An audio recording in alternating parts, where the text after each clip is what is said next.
ಮುಚ್ಚಳ ನುಂಗ್ಯ ಅದ ಏನು ಯಾಕೆ ನುಂಗಿಲ್ಲ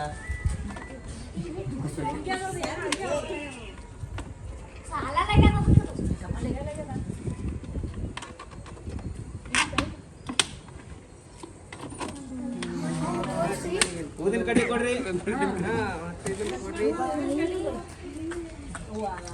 ಓ ಮನಿ ಯಾರದ್ರಿ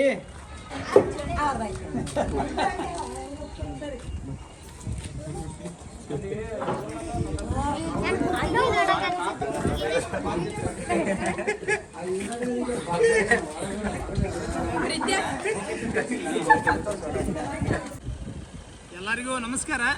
ಒಬ್ಬರು ಶಿವಾಜಿ ಅಣ್ಣ ಅಂತ ಹೇಳಿ ಕಾಲ್ ಮಾಡಿದ್ರು. ಇಲ್ಲಿ ನಮ್ಮ ಮನೆ ಹತ್ರ ಒಂದು ಹಾವು ಐತಿ ಬರ್ರಿ ಅಂತ ಹೇಳಿ ಅಲ್ಲಿ ಹೋಗಿ ನೋಡಿದಾಗ ಇದೊಂದು ನಾಗರಾಮ್ ಇತ್ತು ನೋಡ್ಬೋದು. ಇಂಥ ಹಾವು ಎಲ್ಲಿ ಕಂಡ್ರು ನಮ್ಮ ದುರ್ಗ ರಕ್ಷಕರು ಕಾಲ್ ಮಾಡ್ರಿ, ಅವ್ರು ಬಂದು ಹಿಡ್ಕೊಂಡು ಹೋಗ್ತಾರೆ ನೋಡ್ಬೋದು.